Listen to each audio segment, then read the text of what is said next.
right, there we go. Okay, good. How are you? How's everything on your world? Great. We're everything's upside down, of course, being in San Francisco now, and with the lockdown and everything. I guess it has its positives also. Like the sky is so clear, you don't see that usual smog over the skyline. Yeah. Same here. It's so beautiful. You'd hope people would want this, would remember this and say, I want this. Yeah. I would like to talk about Proposition 215 and how it was written. How it was written. It was written over a long period of time. It was written over like an 8-month period. It wasn't something that we sat down and jammed this out in a night. The way it worked was we had a commitment. We basically realized we were going to have to do this because our bills that we were putting on the governor's desk were getting vetoed. And he was absolutely wrong to do that. There was just no reason to be doing that. It was a bad call. It was the wrong thing to be doing. But they were.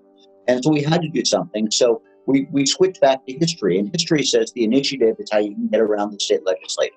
So we knew we were going to have to write an initiative and we're going to have to collect a lot of signatures.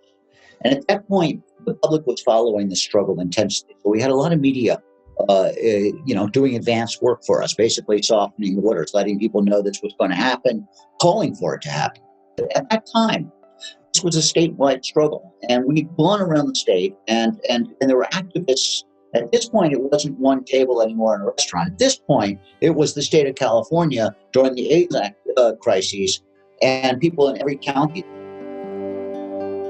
The whole civics machine that we have here of county boards of supervisors and hearings and putting out resolutions and endorsing legislation and then goes up to the state level and the state assembly and the state senate process all of that and pull it together and then it goes to the governor. And, he gets pressure from all these different parts of society. Sign it, don't sign it, let it go, whatever. And so all of this comes together, and we learned this. So we were working this thing. We had already gotten this whole system to endorse 2 of our bills and do a lot of work to put these 2 bills on the governor's desk, which he had vetoed. But we had learned a lot, and there were a lot of us and a lot of people in a lot of counties that really wanted to see this happen and wanted to see it succeed. Okay, we started with that. And then we got the folks that the state legislature uses to write all of their laws. There's a group called, you never heard of them, they're called Legislative Council for the state of California. There is a specific history. The idea was to professionalize the legislature. That was the vision when they created this. And it grew to be a large body of lawyers, 50 or 60 lawyers that work in a department down in Sacramento. And whenever a member of the legislature, an assemblyman or a senator, wants to put a bill on the floor and get it to the governor's desk, he calls down to these guys. He says, hey, guys, write me a bill that does the following. And they do it. He can say, write me a bill that says the earth is flat, and they will do it. It won't get passed, but they will do it right. They will write it so that it's legally binding, okay? And they can repeal gravity if they want. It may not work. They can write it legally and give it a number and give it a title and put it in the law books in the right way and write it all with the right, correct, every word, and everything done right.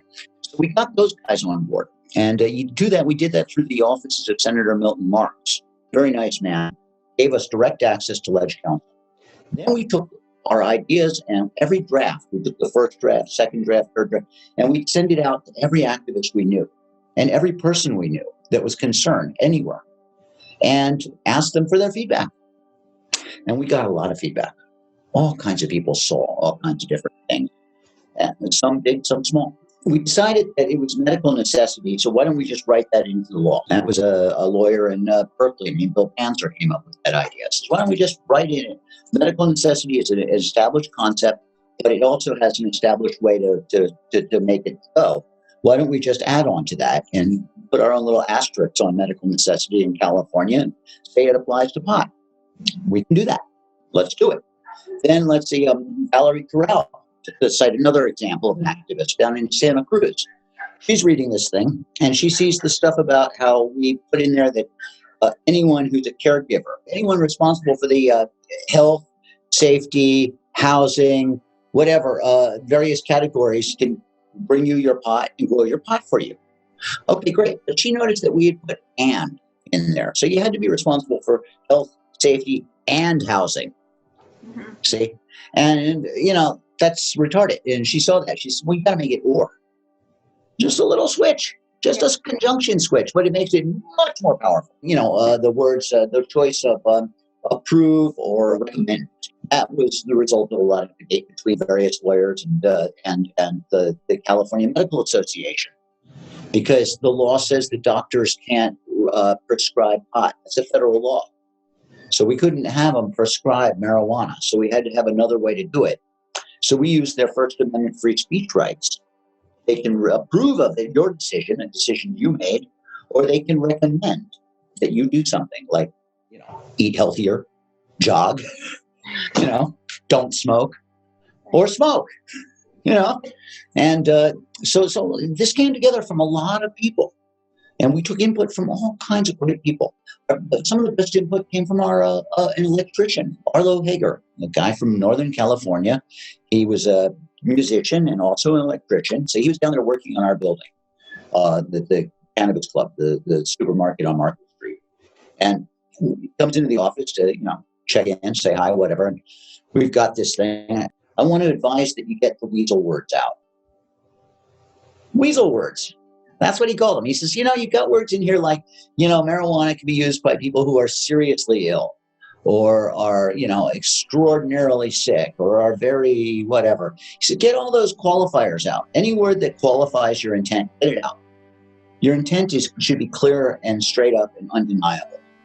And we wanted a law that would stand up in the courts and no one would lose.